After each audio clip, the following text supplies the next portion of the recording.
જય દ્વારકાધીશ। મિત્રો, જીવનમાં સંતોષ હોવો એ જીવનની ઘણી બધી બાબતોને આનંદમય બનાવી દે છે।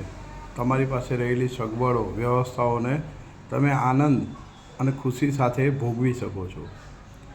સંતોષની આ વાત કરતાં મને એક વાત યાદ આવે છે, મેં જે સાંભળેલી છે કે એક ગામની અંદર એક નગર શેઠની હવેલી હોય છે।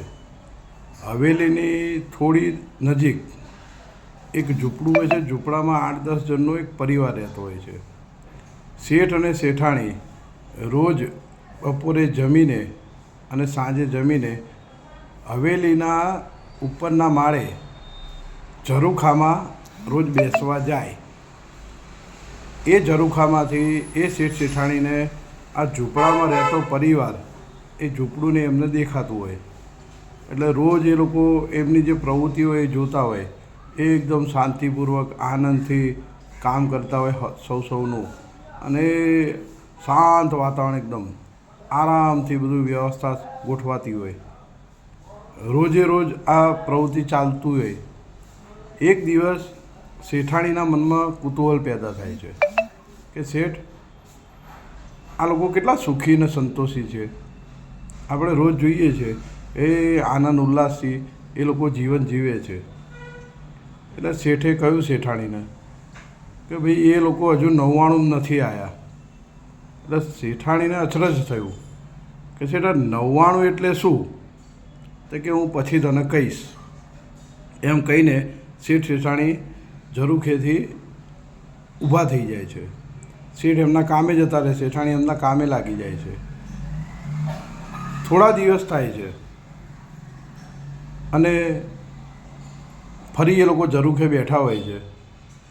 એ દરમિયાન જોવે છે કે પેલા ઝૂંપડાની અંદર કાળો કકળાટ ચાલતો હોય છે, ખેંચાતાણ ને અસંતોષ જેવું વાતાવરણ દેખાય છે। એટલે શેઠાણી વિચારમાં પડે છે કે શેઠ, આ પરિવારને અચાનક શું થઈ ગયું? કેવો સંતોષ, કેવો આનંદવાળું જીવતા હતા ને અચાનક બધું?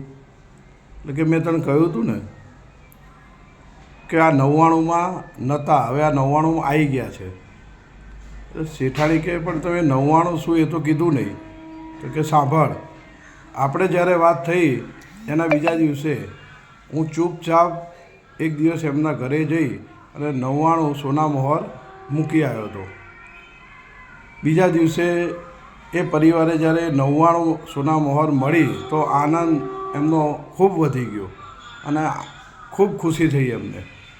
પરંતુ બીજા દિવસથી એ લોકોને ચિંતા એ ચાલુ થઈ કે હવે આ 99ના 100 કેવી રીતે કરવા। એટલે 99 સોના મહોરમાં એક સોના મહોર ઉમેરવા માટે આ લોકો હવે દોડાદોડીની ચિંતા કરવા માંડ્યા। એટલે મિત્રો, જીવનમાં સંતોષ હશે ને તો જ તમને આપેલી ભગવાને જે સગવડો છે એ ભોગવી શકશો, નહીં તો 99ના 100 કરવામાં આપણી આખી જિંદગી જતી રહેશે। એટલે જીવનને આનંદ ઉલ્લાસથી જીવો, સંતોષથી જીવો, એ જ સાચું સુખ છે। જય દ્વારકાધીશ।